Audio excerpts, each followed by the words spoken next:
Sir ಏನು 6 ಹಸು ಇದೆ ಅಂತ ಹೇಳಿದ್ನಲ್ವಾ, ಆ 6 ಹಸುವಿಂದನೇ ಇವತ್ತು 15 ಹಸು ಆಗಿರುತ್ತೆ. ಹೊರಡೆಯಿಂದ ಯಾವ ಬಂಡವಾಳಕ್ಕೆ ತಂದಿಲ್ಲ. ಇದ್ರದ್ದೇನು ಕರುಗಳು ಬರ್ತಾವಲ್ಲ, ಸ್ಟಾರ್ಟಿಂಗಲ್ಲಿ ನಮಗೆ ಮಣಕನೇ ನಮಗೆ ಒಂದು 6 ರಿಂದ 7 ಲೀಟ್ರ್ ಸ್ಟಾರ್ಟಿಂಗಲ್ಲಿ ಬೀಳುತ್ತೆ. ಅದು ಅಷ್ಟೇ, 2ನೇ ಕರು 3ನೇ ಕರುಗೆಲ್ಲ 10 ಲೀಟ್ರ್ 12 ಲೀಟ್ರಿಗೆ ರೀಚ್ ಆಗ್ಬಿಡುತ್ತೆ. ಏನು ಈ ಪುಟ್ಟಿದೆ ಸರ್, ಈ ಪುಟ್ಟಿಲಿ ಒಂದು ಹಸುಗೆ 2 ಪುಟ್ಟಿ ಕೊಟ್ಟರೆ ಸಾಕು ಸರ್. ಈ ಬೇಸಿಗೆ ಟೈಮಲ್ಲಿ ಒಳಗಡೆ ಕೂಡಾಕ್ಬಿಟ್ರೆ ಏನಾಗುತ್ತೆ, ಗಬ್ಬ ಇರೋ ಹಸುಗಳಿಗೆ ಸ್ವಲ್ಪ ಗಾಳಿ ಹವಾ ಬೇಕು. ಮರಿ ಕುರಿ ಇದೆ ಸರ್, ಸಣ್ಣದಿದು.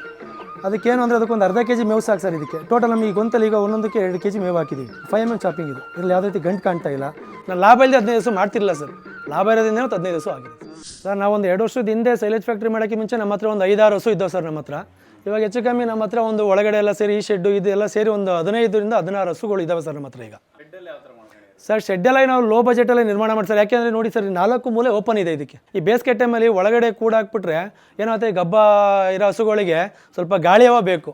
ಮತ್ತು ಹಾಲು ಕೊಡೋ ಹಸುಗಳಿಗೂ ಅಷ್ಟೇ ಸರ್. ಏನು ಗೊತ್ತಾ, ದೆಗೆ ಜಾಸ್ತಿ ಇರಬಾರ್ದು. ತುಂಬ ಹೆವಿ ದೆಗೆ ಆದಷ್ಟು, ಬಿಸಿಲು ಜಾಸ್ತಿ ಆದಷ್ಟು ಅವಕ್ಕೇನಾಗುತ್ತೆ, ಹಾಲಿನ ಪ್ರಮಾಣ ಕಿಂಚಿತ್ತು ಕಮ್ಮಿ ಆಗಿಬಿಡುತ್ತೆ. ಈಗ 10 ಲೀಟ್ರ್ ಕೊಡೋದು ನಿಮಗೆ ಇವತ್ತು ಸಖತ್ತು ಬಿಸಿಲು ಹಸು ನೆಗರುತ್ತೋ ಅಂತಂದರೆ ಆಲೆ ಸಾಯಂಕಾಲಕ್ಕೆ 7 ಲೀಟ್ರ್ ಬಂದುಬಿಟ್ಟಿರುತ್ತೆ. ಅವಕ್ಕೆ ಇವತ್ತಿನ ವಾತಾವರಣಕ್ಕೆ ಯಾವ ರೀತಿ ಕೂಲಾಗಿಡಬೇಕು, ತಂಪಾಗಿಡಬೇಕು, ಈಗ ಸ್ಪ್ರೇ ಮುಖಾಂತರ ನೀರು ಆಗೋದಾಗಿರ್ಬೋದು, ಇಲ್ಲ ಫ್ಯಾನ್ ಹಾಕೋದಾಗಿರ್ಬೋದು, ಇಲ್ಲ ಈ ಥರ ಓಪನ್ ಶೆಡ್ ಇರ್ಬೋದು. ಓಪನ್ ಶೆಡ್ ಇಡೋದ್ರಿಂದ ಹಸುಗಳು ಸ್ವಲ್ಪ ಹಾಲಿನ ಪ್ರಮಾಣ ಚೆನ್ನಾಗಿ ನೋಡ್ಬೋದು. ಹಸುಗಳು ಇಂಪ್ರೂವ್ಮೆಂಟ್ ಚೆನ್ನಾಗಿ ಆಗ್ತಾವೆ ಸರ್. ಸಣ್ಣ ಪ್ರಮಾಣದಲ್ಲಿ ಒಳಗಡೆ ಒಂದು 6 ಹಸು ಕಟ್ಕೋಬೋದು. ಇದು ಅಂದರೆ ಮನೇಲಿ ಜಾಗ ಇದು ವೇಸ್ಟ್ ಆಗಿತ್ತು ಅಂತೇಳಿ ಇದು ಮಾಡ್ಕೊಂಡಿರೋದು ಅಷ್ಟೇ ಸರ್. ಇದು ಸರ್ ಇವೆಲ್ಲ ನಾವು ಹೊರಡೆಯಿಂದ ಯಾವ ಬಂಡವಾಳಕ್ಕೆ ತಂದಿಲ್ಲ, ಎಲ್ಲ ಮನೆವೇ ಸರ್. ಈಗ ಏನು 6 ಹಸು ಇದೆ ಅಂತ ಹೇಳಿದ್ನಲ್ವಾ, ಆ 6 ಹಸುವಿಂದನೇ ಇವತ್ತು 15 ಹಸು ಆಗಿರೋದು. ಈ 6 ಹಸುನೇ ಎಲ್ಲ ಬ್ರೀಡ್ ಮಾಡ್ಕೊಂಡು ಅವನ್ನೇ ನಾವು ಇವತ್ತು 15 ಹಸು ಪ್ರಮಾಣಕ್ಕೆ ತೊಗೊಂಬಂದಿದ್ದೀವಿ ಸರ್. ಸರ್ ಇದೇನಿದೆ ಈಗ ಇದೆ ಸರ್. ಇದು ಗಬ್ಬ ಇದೆಯಲ್ಲ, ಇದು ನಾಳೆ ಒಂದು ಕರು ಹಾಕುತ್ತೆ. ಇದು ಹೆಚ್ಚು ಕಮ್ಮಿ ನಮ್ಮ ಹತ್ರ ಇದೊಂದು 5ನೇ 6ನೇ ಸೂಲ ಸರ್. ಇದು ಈಗ ಹಾಕೋದು 6ನೇ ಸೂಲ ಕರು ಇದು ಸರ್. ಇದು ಎಲ್ಲ ಇದ್ರೆ ಸರ್, ಇದು ಮಿನಿಮಮ್ ಒಂದು 12 ರಿಂದ 13 ಲೀಟ್ರ್ ಹಾಲು ಬೀಳುತ್ತೆ ಸರ್ ಒನ್ ಟೈಮಿಗೆ. ಇದ್ರದ್ದೇನು ಕರುಗಳು ಬರ್ತಾವಲ್ಲ, ಸ್ಟಾರ್ಟಿಂಗಲ್ಲಿ ನಮಗೆ ಮಣಕನೇ ನಮಗೆ ಒಂದು 6 ರಿಂದ 7 ಲೀಟ್ರ್ ಸ್ಟಾರ್ಟಿಂಗಲ್ಲಿ ಬೀಳುತ್ತೆ. ಅದು ಅಷ್ಟೇ, 2ನೇ ಕರು 3ನೇ ಕರುಗೆಲ್ಲ 10 ಲೀಟ್ರ್ 12 ಲೀಟ್ರಿಗೆ ರೀಚ್ ಆಗ್ಬಿಡುತ್ತೆ. ಸೊ ಸೈಲೇಜ್ ಹಾಕೋದ್ರಿಂದ ಸ್ವಲ್ಪ ಹಾಲು ಚೆನ್ನಾಗಿ ಬೀಳ್ತಾ ಇದೆ ಸರ್. ಇದರಲ್ಲಿ ಲಾಭ ಇದೆ ಸರ್. ಇವತ್ತು 2 ವರ್ಷದಿಂದ 17, ಇವತ್ತು 17 ಹೇಳ್ತೀನಿ. ಅವತ್ತು ಇದು 6 ಹಸು, ಇವತ್ತು 15 ಹಸು ಆಗಿದೆ. ನಾನು ಲಾಭ ಇಲ್ಲದೆ 15 ಹಸು ಮಾಡ್ತಿರಲಿಲ್ಲ ಸರ್.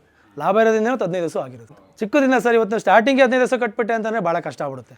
ದೊಡ್ಡ ಪ್ರಮಾಣದಲ್ಲಿ ಒಂದೇ ಸರಿ ಬಂಡವಾಳ ಹಾಕ್ಬಿಟ್ರೆ ಆ ಬಂಡವಾಳನ ನೀವು ಚೇತರಿಸ್ಕೊಳ್ಳೋದಕ್ಕೆ ಕಷ್ಟ ಆಗುತ್ತೆ. ಸಣ್ಣ ಪ್ರಮಾಣ ಲಕ್ಷದಿಂದ ಬಂಡವಾಳ ಹಾಕೊಂಡ್ರೆ 15 ಲಕ್ಷ ಬಂಡವಾಳ ಹಾಕೋದಕ್ಕೆ ದೊಡ್ಡದಾಗಲ್ಲ ಸರ್. 15 ಲಕ್ಷ ಒಂದೇ ಸಲ ಹಾಕ್ಬಿಟ್ರೆ ಭಾಳ ಕಷ್ಟ ಆಗ್ಬಿಡುತ್ತೆ ನೀವು ಮೇಂಟೆನೆನ್ಸ್ ಮಾಡೋದೆಲ್ಲ. ಕರುಗಳೆಲ್ಲ ಇಂಪ್ರೂವ್ಮೆಂಟ್ ಮಾಡ್ಕೊಂಡಿದ್ದೀವಿ ಸರ್. ನಾವೇನೇ ಕರುಗಳು ಯಾವುದು ನಾವು ಹೊರಡೆ ಸೇಲ್ ಮಾಡಿಲ್ಲ.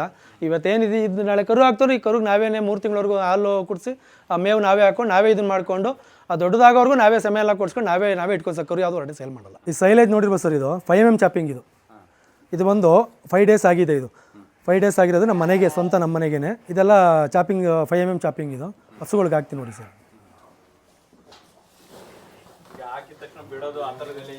ಸರ್ ಇಲ್ಲ, ನೀವು ಅಬ್ಸರ್ವ್ ಮಾಡಿ ನೋಡ್ಬೋದು. ಆಗ್ತಿದ್ದಂಗೆ ಅವು ಕಾಯ್ತಾ ಇರ್ತವೆ. ಹಸುಗೆ ಸೈಲೇಜ್ ಸ್ಮೆಲ್ ಬರುತ್ತೆ ಸರ್. ಇದು ಹೆಂಗೆ ಅಂತಂದರೆ, ಇದು ಕಲ್ಚರ್ ಆಗ್ತಿದ್ದಂಗೆ ಬೇಲ್ದಣ್ಣು ಸ್ಮೆಲ್ ಬರುತ್ತೆ. ನಮ್ಮಲ್ಲಿ ಈಗ ಹಸು ಬ್ಯಾಗ್ ಬಿಚ್ಚುತ್ತಿದ್ದಂಗೆ ಎಲ್ಲ ಬಡ್ಕೊಳಕ್ಕೆ ಸ್ಟಾರ್ಟ್ ಆಗಿಬಿಡ್ತವೆ. ಯಾಕೆಂದರೆ ಅದು ಟೇಸ್ಟ್ ಅವಾಗ ಚೆನ್ನಾಗಿ ಸಿಗ್ತಾ ಇದೆ ತಿನ್ನೋದಕ್ಕೆ.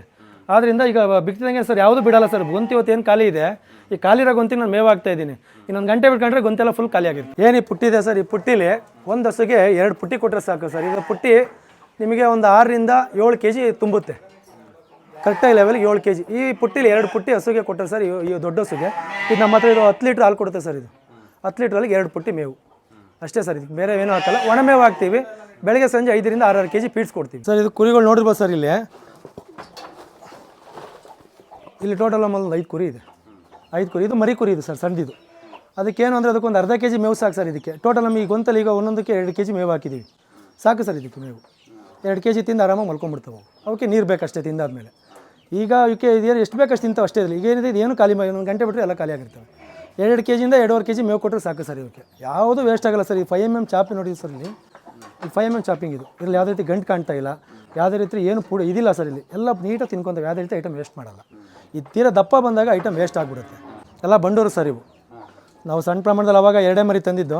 ಇವತ್ತು ಇಷ್ಟು ಪ್ರಮಾಣದಲ್ಲಿ ಮಾಡಿದ್ದು. 2 ಮರಿ ಕೊಟ್ಟಿದ್ದೀವಿ ಸರ್ ನಾವು. 2 ವರ್ಷದಿಂದ ಏನು ಮರಿ ಇದ್ದೋ ಇವು, ಅದೇ ಮರಿ ಇವತ್ತರೆಗೂ ಇಟ್ಕೊಂಡಿದ್ದೀವಿ ಸರ್. ನಮ್ದು ಇಲ್ಲಿ ಭದ್ರಾವತಿಯಿಂದ 2 ಕಿಲೋಮೀಟ್ರ್ ಮುಂದೆ ಬಂದರೆ ಶಿವನಿ ಕ್ರಾಸ್ ಅಂತ ಇದೆ. ಅಲ್ಲಿಂದ ಮುಂದೆ ಬಂದರೆ ಅಂತರಗಂಗೆ ಗ್ರಾಮ. ಅಲ್ಲಿಂದ 2 ಕಿಲೋಮೀಟ್ರು ಪೆಟ್ರೋಲ್ ಬಂಕ್ ಇದೆ. ಬಂಕಿಂದ ಮುಂದೆ ಫಸ್ಟ್ ರೈಟ್ ಸರ್. ಇದೇ ರೋಡು, ಎರಳ್ಳಿ ರಸ್ತೆ ಇದು. ಇದೇ ರೋಡಲ್ಲಿ ಲೊಕೇಟ್ ಆಗಿರೋದು ಶ್ರೀ ಕಾಮಧೇನು ಸೈಲೇಜ್ ಆ್ಯಂಡ್ ಫೀಡ್ಸ್ ಅಂತೇಳಿ. 8694951035 ಸಂತೋಷ್ ಅಂತೇಳಿ. ಈ ನಂಬರಿಗೆ ಕಾಲ್ ಮಾಡಿ ನೀವು ಯಾವಾಗ ಬೇಕಾದ್ರೂ ಸೈಲೇಜ್ ಬೇಕು ಅಂದರೆ ಬರ್ಬೋದು.